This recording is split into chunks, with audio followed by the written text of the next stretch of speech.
Čavelo všetkým. Idem nájsť nejaké také miesto kľudné, takže dnes bude také trošku netradičné. Chcem nahrať video, čo sa týka tých diskusí alebo takých tých želaní, prianí, čo ste mi písali niektorí, že aké sú prvotné investície takého, že úplne začínajúceho skútristu. Veľmi ťažko sa to nejak dá vyčísliť, lebo tam zohráva na tej výslednej cene strašne veľa faktorov. Tak preto by som to chcel dneska nejak tak ukázať, že čo všetko mám ja, nie zase, že čo všetko je ideálne alebo čo všetko treba, ale skúsim to dneska nejak popísať. Uvidím, ak sa mi to podarí. Mám jednu novinku. To ste si všimli však. Miesto mobilu, toto je super. Stará navigácia. Aj keď ja navigáciu moc nejako nepoužívam. To je pravda. Ale vyzerá to tak efektne, nie? Keď to tam je. Joj. A dobre, to je jediná vec, čo mi tu vadí. Jediná. Že neviem, ako by som tento kábel, čo to napája, nejak dal tak, aby ho nebolo vidno. A nechcem vrtať do toho ani nejako robiť nejaké umelé diery, lebo to není môj štýl zrovna zasahovať do toho, takže som to zatiaľ len takto dal. Objednal som kábel z Číny, taký ploský, nie takýto, ale taký ploský, že by mohol lepšie sa tam mohol tváriť a je čierny, takže by ho nemalo byť až tak vidno. No takže som tu mal také pripomienky, že koľko by stála výbava takého začínajúceho motorkára alebo skútristu. Ja musím povedať, že je to veľmi taká otázka asi nezodpovedateľná, pretože záleží na tom, za koľko kúpite skúter, čiže to je tá prvotná najväčšia investícia. Záleží na tom, že či budete kupovať nový alebo budete kupovať od niekoho, čiže tá cena sa môže pohybovať, dajme tomu, od 1500-2000 eur až do 6000, takže tam je to veľmi, veľmi také variabilné. Treba počítať samozrejme, že už keď kúpite skúter, musíte na nejakú PZPčku zaplatiť, prepis zaplatiť, takže to sú také tie úplne prvotné náklady. Keď už máte kúpený skúter, máte všetko vybavené, tak vám treba minimálne prilbu.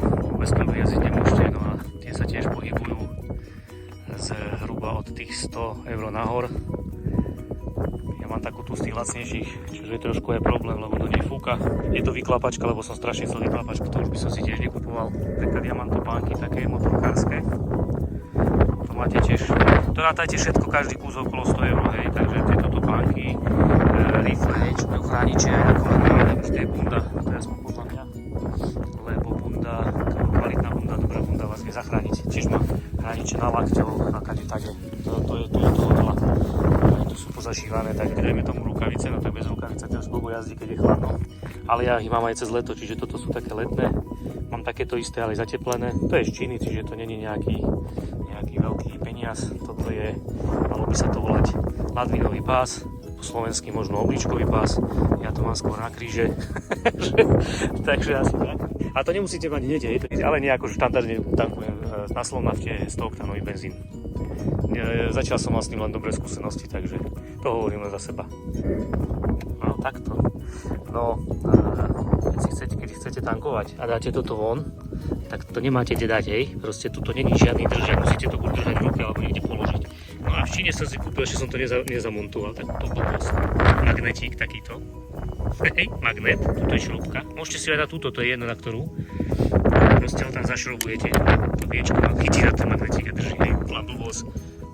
Ja neviem, cena 5 eur, necelých, no proste sranda, hej. Takže to si ešte budem musieť spraviť. To je taká istá blbosť, ako som kúpil tú strunku, tu sa mi otvára tá sedačka, takže potom budete furt kúpovať nejaké blbosti, tak budete ako ja, možno nie, možno si nekúpite nič. Ja by som napríklad, čo by som tu ešte vymenil, je tento štít, keby bolo 10 cm vyšší, by som bral. Takže možno to budem v budúcnosti riešiť. Možno nie, no, možno to nechám tak.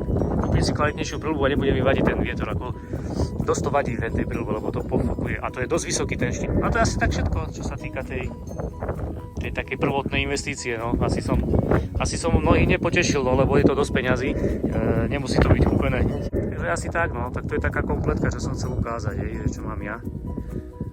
Z toho, že máte tú ilúziu toho, že si idete kúpiť skúter, tak budete musieť do toho investovať. Ako presnú sumu nikto vám nikdy nepovie, lebo to sa nedá, proste jednoducho tam záleží od toho fakt, že ako to kúpite, čo chcete, akú značku chcete, odkiaľ to kupujete, či to je nové, či to je staršie, takže to sa môže hýbať naozaj od tých minimálnych cien až po tie astronomické ceny. Tak som si kúpil takúto onu donútra výstelku. Kompresorík na baterku, nabíja sa to cez USB, tak toto pekne ukáže, tu si nastavíte, aké chcete tlaky, iba dáte toto a pekne vám to fúka. A fúka to, skúšal som to, fúka to celkom dobre. Takže taká blbostička, ja si myslím, že to je tiež taká vec, ktorá by mala byť po ruke. Ja som mal takú na 12 V zásuvku, len tu ma odfajčili, lebo v Honde není cigaretovač, ak sa to volá, do auta, čo je, takže som to musel riešiť, takže som si kúpil takýto na baterku, na USBčko a celkom je to dobré. Uvidím, koľko tá baterka vydrží. No. Takže tak, no, furt nejaké doplnky, furt niekde peniaze budete míňať, no. No, dneska je síce pekne, relatívne koľko, 24 stupňov, čiže ideálne počasie naozaj, ale fúka vietor dosť. Táto už ani nevidno, tá si iba tam fúkalo. No aj trošku pofúkuje, ale takéto trošku keby fúkalo to nevadí, ale tam už bol dosť taký hnusný. Tam to už dosť fúkalo. Dať si nejaké priority, plusy, minusy a podľa toho si vybrať. Takže ono je ťažko, to vám nikto nepovie, že čo si máte kúpiť. Ja som tiež nakúkal strašne veľa videí o skútroch. A keď som chcel ísť do Hondy, do tejto Forzy, tak som aj o Forzách veľmi veľa pozeral. Kadejakých recenzií a takých tých názorov. Ako mňa moc, nehovorím, že som to nepozeral, pozeral som, ale mňa moc nebavia také odborné recenzie, že má to takú dĺžku, takú šírku, takú výšku, taký obsah, taký výkon. To je podľa mňa, nechcem povedať, že bezpredmetné, ale možno také druhoradé. Mňa skôr zaujímajú také praktické skúsenosti tých ľudí, ktorí na tom jazdia. Preto som sa aj rozhodol, že to tak ja budem natáčať, že z toho praktického hľadiska tej mojej skúsenosti na tej motorke, na tom skútri. Ideálne podľa mňa pre motorkára, všeobecne, to je jedno akého, je taká cesta, kde nechodia auta. No takže dneska som tak zhodnotil, že čo asi všetko treba pokúpiť alebo mať.